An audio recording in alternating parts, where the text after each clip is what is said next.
Depuis le début du mois, dans la région, des dizaines d'hectares de blé sont partis en fumée. Des accidents qui ont lieu chaque année. Pour rendre leurs interventions plus efficaces, les sapeurs-pompiers de Seine-Maritime viennent de faire l'acquisition d'un nouveau drone beaucoup plus grand.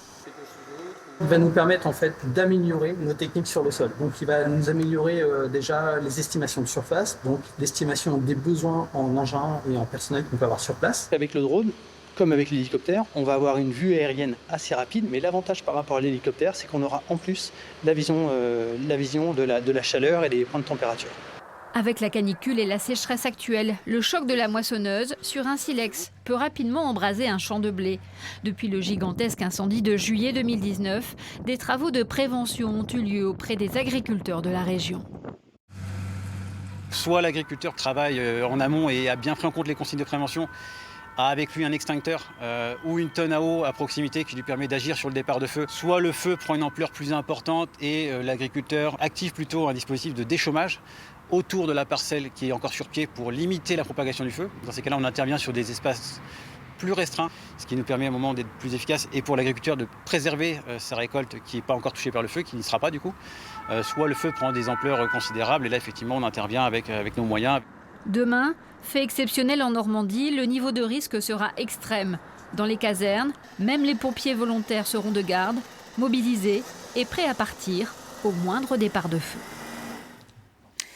Bonsoir Pascal Martin. Bonsoir. Vous avez participé avec d'autres sénateurs à une mission de prévention et de lutte contre les incendies. Ça fait plusieurs mois que vous avez travaillé là-dessus et vous êtes entre guillemets rattrapé par l'actualité, ce qui se passe dans le sud de la France.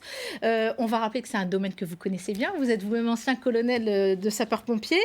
Il y a un feu important actuellement à La Hague. On va peut-être voir des images, feu de broussailles très important pour notre région. Un feu la nuit dernière dans le quartier de Coqueril-aux-Villes au Havre.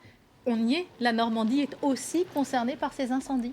Oui, effectivement, il faut sortir des clichés que nous connaissions jusqu'alors, à savoir les régions sud de la France étaient concernées par les feux de forêt. Aujourd'hui, c'est tout le territoire national qui potentiellement, et les exemples normands l'attestent, ça c'est la première évolution de ce risque incendie feu de forêt. Le deuxième risque, la deuxième évolution, c'est celle qui concerne la temporalité. En clair, jusqu'alors, on pensait que les feux de forêt intéressaient que l'été.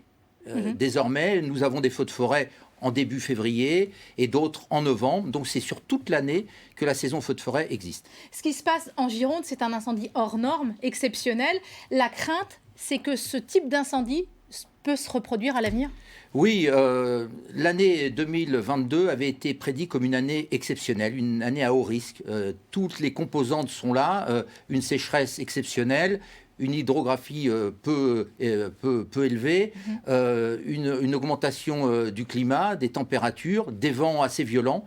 Et donc aujourd'hui, ce que connaissent malheureusement nos collègues du département de la Gironde, eh bien, les Bouches-du-Rhône le connaissent également. Il y a eu le Var il y a quelques semaines.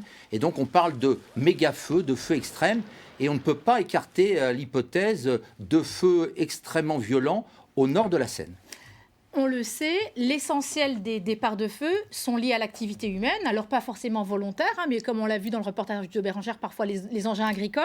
Ça veut dire que c'est là qu'il faut agir. Quel levier a-t-on aujourd'hui ? Alors le constat, vous avez raison, 90% des feux sont d'origine humaine, 10% d'origine naturelle, essentiellement la foudre.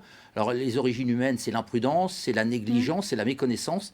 Il va falloir absolument renforcer les politiques de prévention et notamment d'information, de communication auprès du plus grand nombre. Alors on pense aux élèves dans les écoles, on pense, ça a été dit dans votre reportage, aux agriculteurs, aux forestiers, mais également aux touristes qui viennent dans nos départements.